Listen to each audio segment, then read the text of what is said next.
David Shepardson, the bureau chief in Washington for the Detroit News, on the other end of our AT&T line right this second. Thanks for being available this morning. Good to talk to you again. Oh, sure. Good morning. What's that experience like going to the White House Correspondents' Dinner?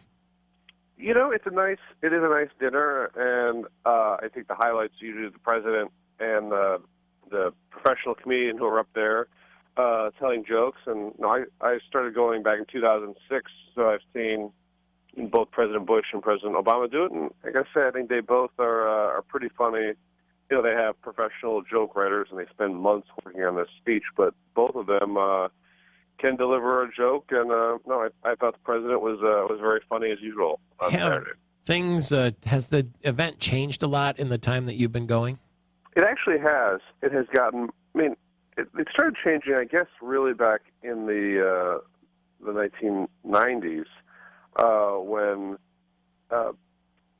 some of the news organizations started bringing a lot more celebrities, and because initially it was much more about people who cover the White House, a handful of reporters and a handful of government officials, and it's just gotten so much bigger today. And although I think this year there were fewer of the very highest named celebrities, and that happens in every administration. You get a new president, and people want to see the president, and so. But as years go on, I mean, this is President Obama's 7th White House Correspondents' Dinner.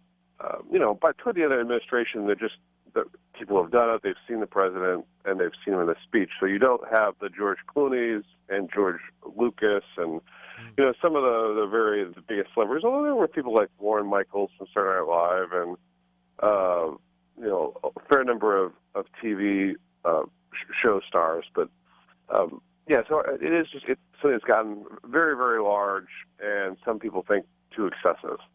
Yeah, that's what I mean. I imagine it's not quite the cozy deal that it used to be. Now that there's a red carpet on C-SPAN and all the rest of it, the cameras are rolling, and it's hours and hours of programming in the night like that. But it is unusual for the basic general public to see the president cracking jokes.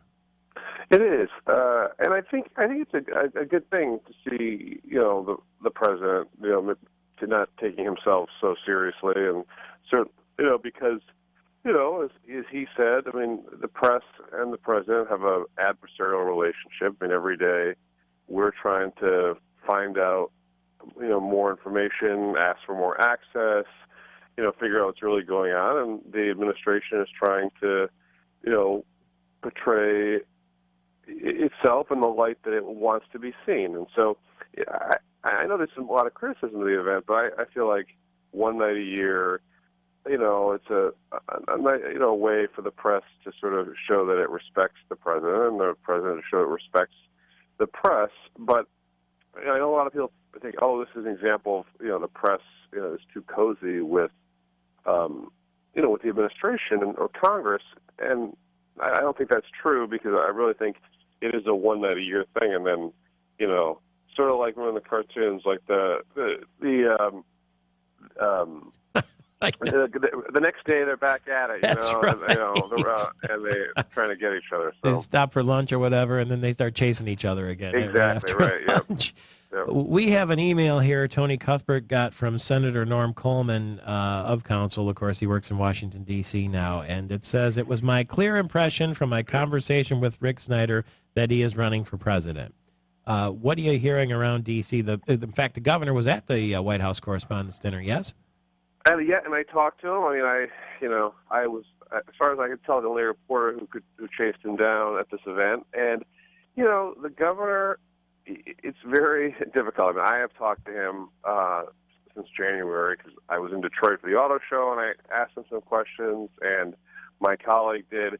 And, unlike Scott Walker or John Kasich, Governor Snyder will not say even that he's considering running for president, unlike these other governors who have at least said, yes, I am considering a run for president. I mean, he just will not answer questions about it. I mean, in a straightforward manner. He just, just doesn't want to answer. And I mean, so I tried, I said specifically, there's a report that you told Senator Coleman that you were running for president. Is that true?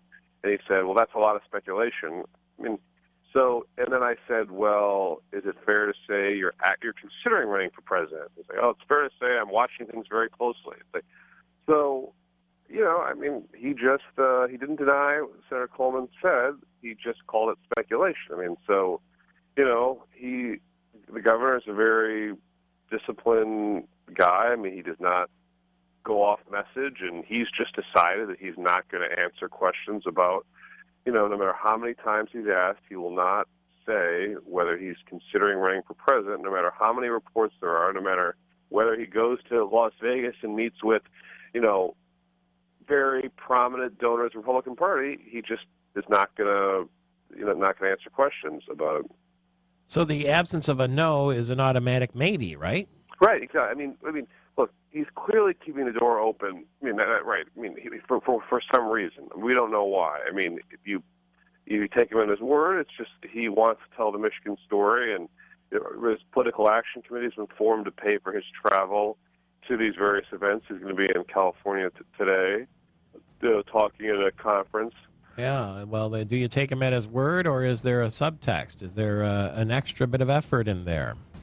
Or does he just like his name?